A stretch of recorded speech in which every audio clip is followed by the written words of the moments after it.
Hi there, this is Nick Rodriguez with Fibersteel, and today I'm going to be showing you how to install our Fibersteel latch covers as well as the front hood belts. So with that, let's go ahead and get started. Now if you have a 550 Spyder and you're watching this video and you have yet to purchase any kind of straps or latch covers, feel free to visit our website, fibersteel.com, where you'll find both of these parts available for purchase.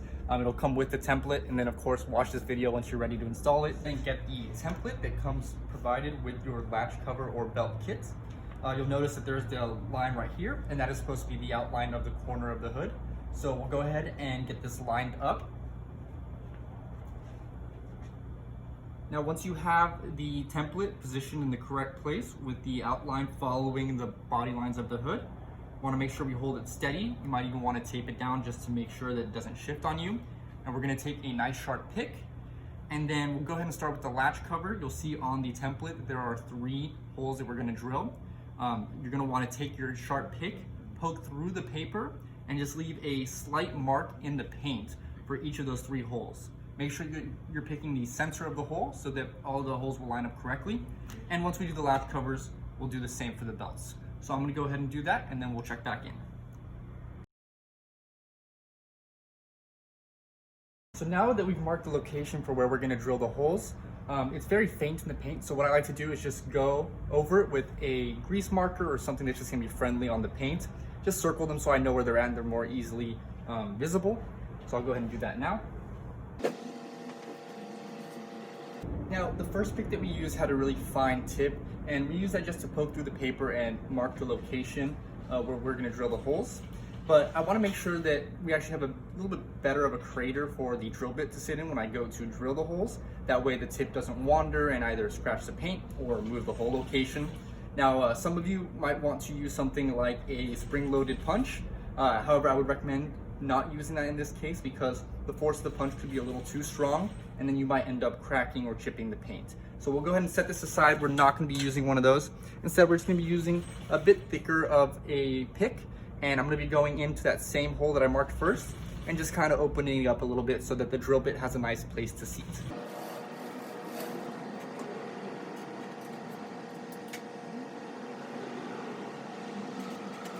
So now that we've picked out our hole locations and we're getting ready to drill, the last thing I want to do is actually take the latch cover and just put it over and make sure all those holes are lining up perfectly before we go ahead and drill into the fiberglass.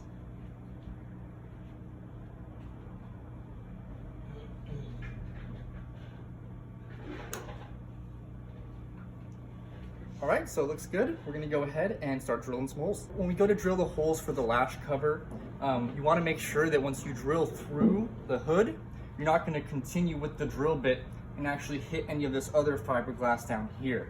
So if you're gonna be using an 1/8 inch drill bit to do the holes for the latch covers, if you're gonna use a long one, I recommend going ahead and place a piece of cardboard with maybe a piece of metal on top of it or something underneath, so that when you end up drilling through, it doesn't go down into the surrounding area of the gas tank.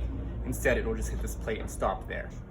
Now, we do this kind of upgrade pretty common here at Fibersteel, so we've learned a trick or two. I actually have a progressive step drill bit that I will be using to drill the holes for this, so that I know once this first notch goes in, that's an 1/8 inch, it'll stop there, and there's no chance of it going through because it is wider, so it's not going to continue through the hood to damage the other area. Now, when you go to drill the holes in the fiberglass, especially on a car that's already been painted and finished, we want to be very careful that we don't miss and end up scratching or damaging the paint. So when I always go to drill, I like to kind of make myself into a tripod where I'll triangulate myself so I have 2 hands on the drill and there's no chance of it just pushing and scratching. Instead, I have more areas to support it, and that seems to work pretty well. So let's go ahead and drill out these holes. Another tip I might recommend is that after you drill the first hole for the latch cover, to actually go ahead and screw in just that one screw for the latch cover. Now the screw that comes with the cover is going to go ahead and just thread directly into the fiberglass. There's not going to be any kind of washer or nut on the back side.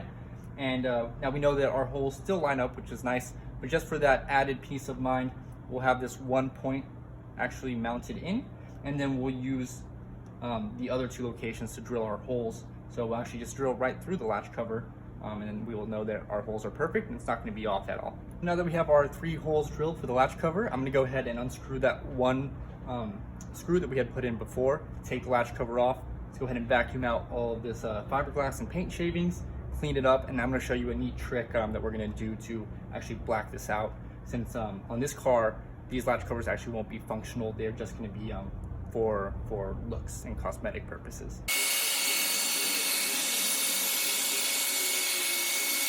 Like I said, for this car in particular, the latch covers are actually not going to be functional. They're just going to be for looks, which means they're not going to have the mechanism that actually requires the church key to go ahead and lock the hood down.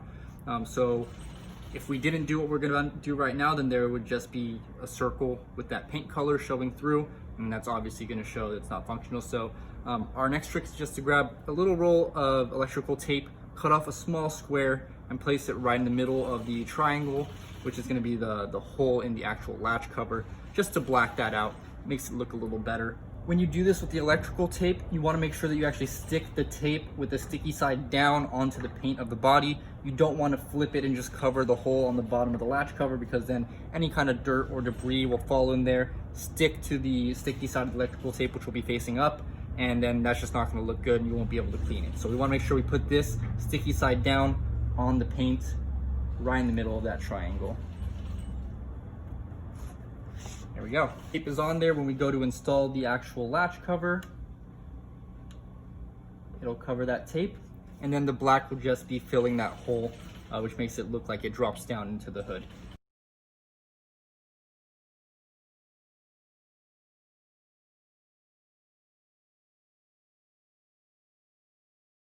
Remember that when we go to tighten these, there's no nut or anything on the back of this. We're actually just screwing directly into the fiberglass. So make sure you just snug it down slightly. Don't overkill it, because then it's gonna strip out the fiberglass, and you're not gonna want that. One other thing that I'll note is that I also like to pay attention to just the detail. Make sure that all the slits on the flathead slits on the head of the screw are facing the same way. I always like to do it by having the strip run vertically down the body. It makes it more, seem kind of aerodynamic, so that the air kind of just flows through that little crevice and then out, as opposed to having them face sideways and then you're having that air hit that. So it doesn't make a huge difference, but it's just the attention to detail that will definitely separate your car out from the other 550 Spyder replicas. Now that the latch cover is done, we're going to go ahead and move on to the hood strap. We're going to start with the end that does not have the buckle, and this is going to mount onto the hood. I like to go ahead and put the end cap on the belt. Make sure all three holes, so the ones in the end cap, the one in the belt, and the marking location that we put in the hood, line up before we drill anything. Of course, always double check. It's better to be safe than sorry. We start with the belt, and I like to have the belt put on the hood and then the actual buckle put onto the cowl area. So just think about it. You want to kind of go with the flow of the car, and especially when you're lifting the hood, you don't want that buckle slapping around and damaging the paint. So we're going to go ahead and put just the belt end on the hood side. When we go to drill the holes for the belt, these will actually have screws that go through the hood and will have washers and nuts on the backside. So that being said, we do want to widen the hole just a little bit compared to the holes that we drilled for the latch covers. So these were 1/8-inch holes. For the belt, we're going to be using a 9/64 drill bit. For these holes for the belt, we are actually going to be using a normal drill bit, a shorter one, but still it's going to go through the fiberglass a bit once it pierces it, and I don't want it to dive in and damage any of the fiberglass underneath. So I'm going to actually use that trick I showed you earlier with the piece of cardboard and with the piece of metal, just to make sure that nothing gets damaged while I drill these holes.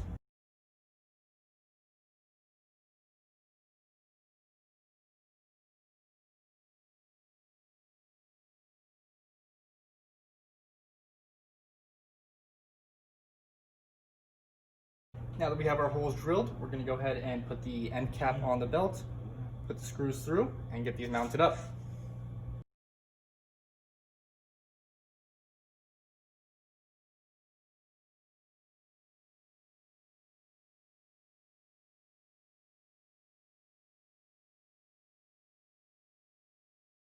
When you're installing these screws and you're doing any kind of turning on, especially the painted side, make sure that you're holding that drill bit in there, making sure it's good in the head of the screw.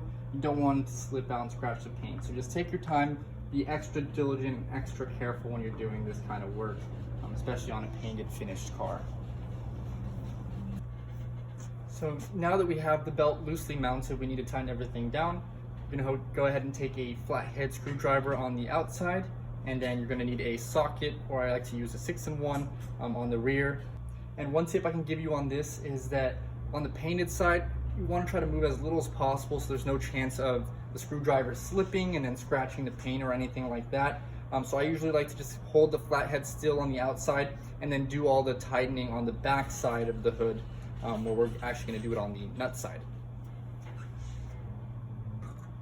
And doing it this way will just limit the chance of, if you're moving the screwdriver, especially with your weaker hand, it doesn't slip on the outside and scratch the painted surface or even the chrome plating on the belt buckle, or the end cap, my apologies. And just go ahead and snug them down. Don't need to over tighten them. And the same thing we did with the latch covers, I like to make sure that all the heads of the screws are uniform, with the slits running up and down the car, not horizontally. So now that we have the belt that attaches to the hood mounted, the last thing we need to do is go ahead and mount the buckle. And this is gonna go right here onto the cowl area. So let's go ahead and get this strapped up. Now this is gonna be really up to you and your judgment to see exactly where you want it placed. I'm just gonna go to the first hole on this one, and then whichever hole you decide on, just make sure you give it a nice stretch from there so everything locks down nice and tight. Go ahead and slap that through.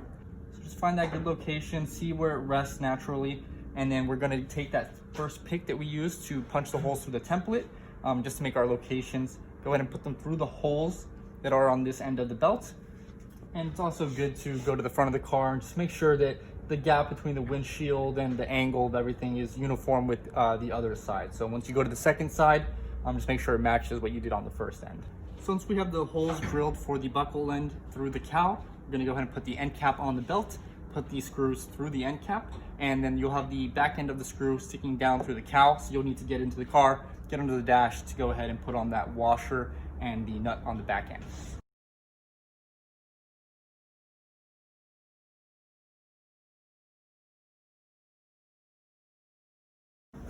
All right, so I started the nuts on the other end of these screws. Now it's time to just tighten them down and we'll be done.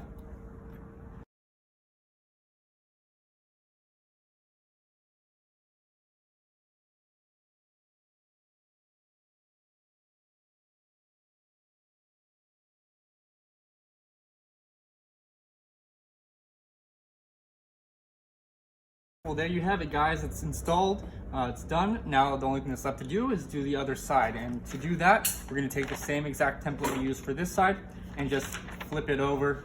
So now you have the pattern for the other side. All right, guys, well, thank you so much for tuning in. That's it for this video. Feel free to give us a call or email if you have any kind of questions. If there's anything we could help out with, visit fibersteel.com, and you can also find us on YouTube and Instagram at Fibersteel.